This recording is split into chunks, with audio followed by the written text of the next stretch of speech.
This is our Forex blog for January 13th, 2012. And like we want to do most days is we want to buy the strong currencies versus a weak. These tools statistically compare each currency to every other one using multiple different tools. Some of them measure the direction, and some of them measure the intensity of the direction. And anytime you see a level at and above the 80 level, followed by the daily, weekly, monthly trend is up, usually that trend's going to continue. Trends don't usually go one way for more than 1 to 3 hours, and then you have a 20 to 30 minute pullback up to maybe 2 hours, and then the trend continues.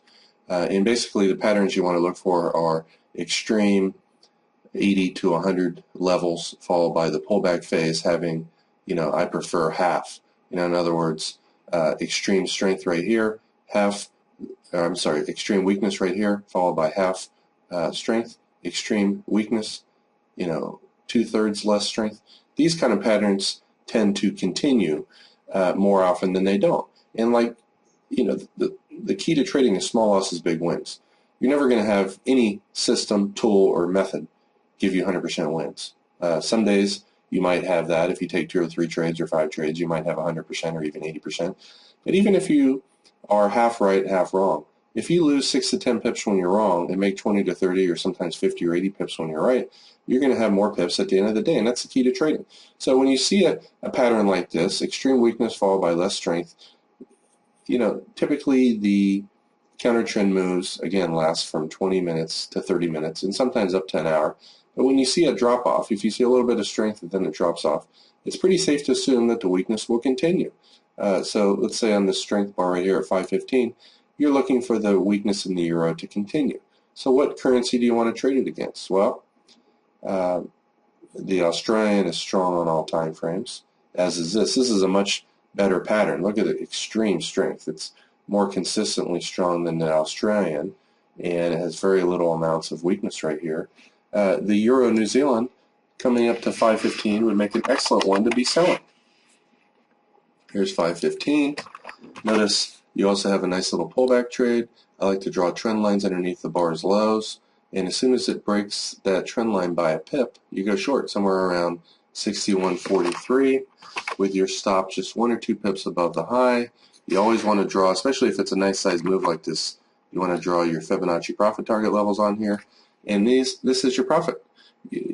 So if you're looking at risk versus reward ratios, which you should always do as a trader, this is your potential profit target while risking this tiny amount. And as you can see visually, this is at least a 4 or 5 times bigger potential or likely profit target than what your risk is. Now, myself personally, if I was in this trade and it went down here and went sideways for half an hour, I'm out. So I probably would have got out of the trade somewhere here, 61.07 short at 42. So that's a 30 pip win while risking 10 pips. And if you're half right, you have half losers, half wins. You got 20 pip wins and 6 to 10 pip losses. You're going to have, and you take a couple trades, you're going to have wins at the end of the day. Another one that was weak is the Swiss here, right? So the New Zealand Swiss would have been a good one to buy at the same time. Here's the 515. You got that little pullback. And sometimes pullbacks don't give you a trend line to really draw. If you get only a 1 or 2 bar pullback and it's kind of going sideways, wait for it to go above those bars high. You always want to draw your fibs on here to get an idea where the profit target is. And look where the market went to and went sideways. This is what typically happens. So you're in this trade at 7,500 and it went up 18 pips. And your stop would be just a few pips underneath the low here, 74.91. So you're risking 10 pips to make 18 to 20 pips. And as a side note, when currencies go up and then go sideways for anywhere from 1 to 2 hours, in this case it did it for almost 3 hours, this is a very high probability pattern. If currencies go up, and there's obviously some selling here, but not enough selling to go down more than 10 pips, it's going to go up again, and you draw your fibs off there, and you have your next area where the market goes to and there's some selling. Fibonacci profit targets are areas where there typically are major sell orders. Now we also know that the euro was weak, as is the Swiss, and the yen was consistently strong on all time frames. So the euro yen, let's bring up the regular charts as well. The euro yen, Weak euro, strong yen. We also had a counter trend sell signal right here. These typically cause big moves in the other direction when the huge yellow circles above the bar's high.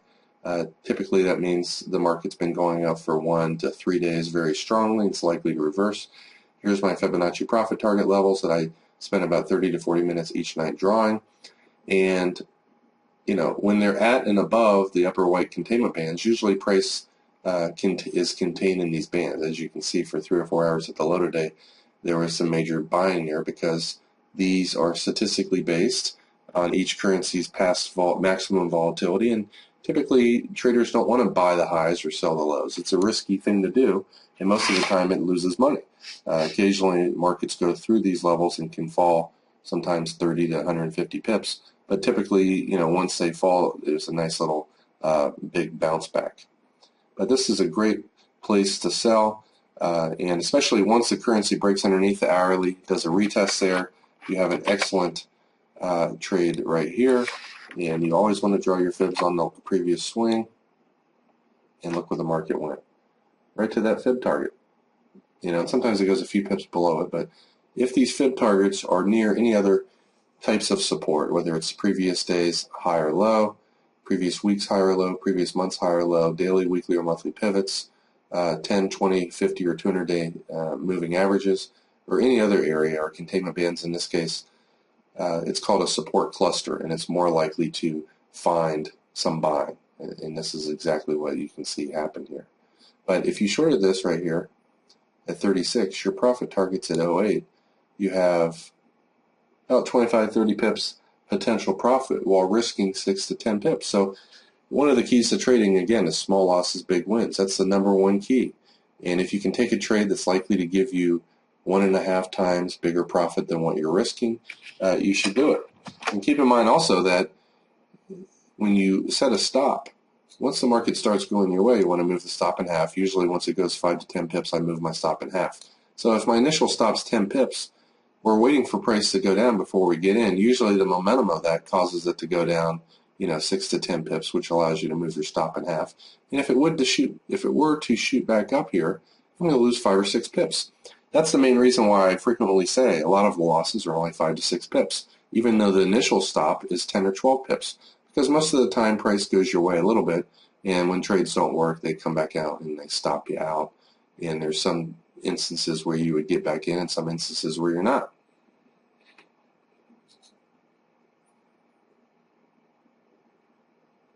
Again, the Swiss was weak. Strong yen, weak Swiss. Swiss yen, very likely to fall. And you can see the exact same pattern happen around that 515 pattern that you found in the yen. A lot of strength here, followed by less weakness. Now, I personally prefer patterns that have something like this, extreme strength followed by something like this, very, very little weakness. But nonetheless, you can see that this one retraced back up, and you have a nice little trend line right here, and you would have been short. It actually took 15 minutes before this started to fall, and again, you draw your fibs, and guess where the market found support for about 3 or 4 hours, right at that fib target.